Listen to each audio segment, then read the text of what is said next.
Конституция барда Кыргызстандачы. Конституция бул эң алгачкы, эң чоң мыйзамдардан турат да. Конституцияда биздин жеке жашообуздун купуясы боюнча, анан кийин неме боюнча жазылганда, депутаттын кол тийбестиги боюнча жазылганда. Баягыда жакында эле бир видео көрүп кеттиңер, коллегалар, мен боюнчачы аябай катуу хайп алып, мени каралоо менен алек болуп атышат.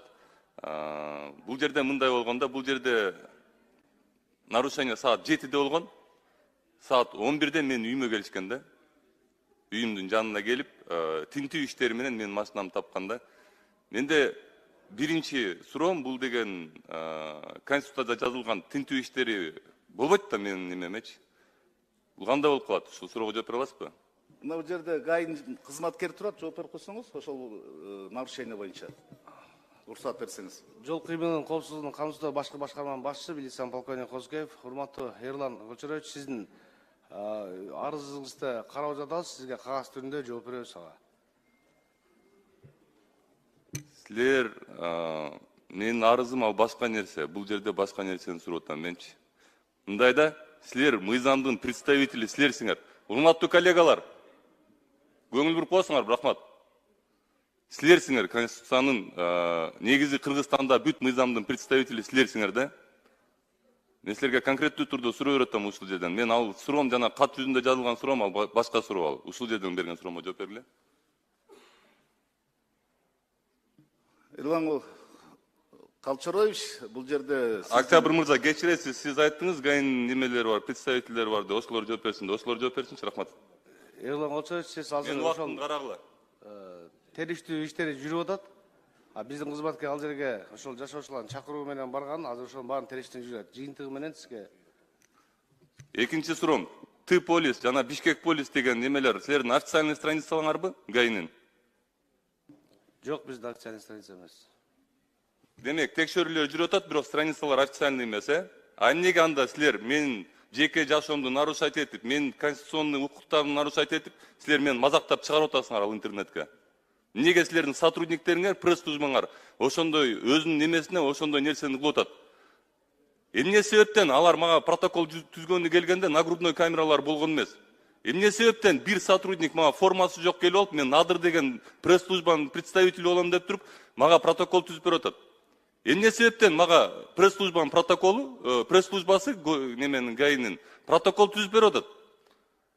Анан эгер силер ушул мыйзамды сактай албасаңар, эгер силер кайптын артынан кууп, жогорку кеңештин депутатын, кыргызынын эл улун ушинтип интернетке чыгарып мазактап коётсаңар, анда силерге кантип биз мондай возможность берели ГАИ немелерди, айдоочуларды экзамен алганга?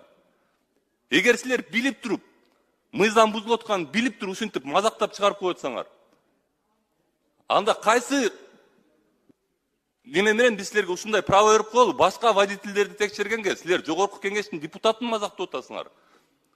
Силер кесип туруп интернетке уят кылып, мен ошол жерде дебош кылгансып чыгарып атасыңар силер. А мен бир эле суроом болгон ал жердечи. Жумуш маалында мен жеке жашоом бар, мен жеке жашоомо киргизишпегиле, жумуш маалында келгиле, мен силерге протокол эртең өзүм чалып туруп протокол түзүртөм дегем да. Көрдүңөрбү? Кандай болуп калат? Эрлан Калчароевич, ал жерде сиздин машинаңыз билген эмес, бул жерде ошол жарандардын эмеси боюнча, нарушение боюнча чакырылган.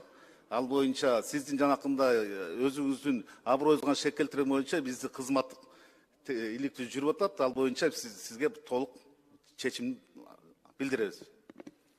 6-чы процедурада. Урматтуу президент, мен сизди туура түшүнүп атам. Негизинен ушундай нерселерди кылышыбыз керек бизче. Бирок, урматтуу президент, эң биринчи биз өзү ошол мыйзамдын представительдеринен башташыбыз керек да. Эгер ушинтип мазактап, тилди кыскартканга аракет кылып, ушундай мыйзам бузууларды булуп атса, конституцияны бузуп атса, анда биз кантип ушул адамдарга айдоочулардын мындай немесин доверять этебиз? Билимин көрсөтүп туруп, каратып туруп, Кыргызстандын баарына уят кылып туруп, видеону чыгарып койду. Мына мен суроолорду бердим. Официальный страницалар эмес. Мына мыйзам бузуу. Бишкек полис, Т-полис, Бул МВДнын официальный страницалары эмес, булардын укугу болгон эмес мен аякка чыгарганга. Булар мени айфонго тарткан жана пресс-службасычы. Эмнеге алардын нагрудной камерасы жок? Мына Октябрь мырза жаңы эле айтып кетпеди? Алардын биягында нагрудной камерасы бар деди. Нагрудной камерасы жок болчу мен оформлять эткени келгенге. Эгер ушундай нерселер болсо, түнкү саат 11:30 туугандар. Эгер мындай нерселер болсо, анда кийин эмне биз үйдөн сууруп чыкса болот деген мыйзам кабыл алабызбы? Үйдөн сууруп чыгып, ошол жерден бир болбогон бир административный правонарушение 300 сомдук. Үйдөн сууруп чыгып туруп, роодуга алып барып камап 5 суткага. Анан кийин ошол 300 сомду төлөсүн десе, ошондой кылабызбы биз?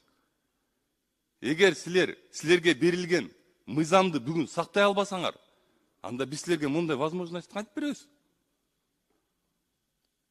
Ошон үчүн урматтуулар, өзүңөрдөн баштагыла. Бир нерсе кылып атканда ойлонуп, мыйзамга дал келтиртип, анан кийин кылгыла.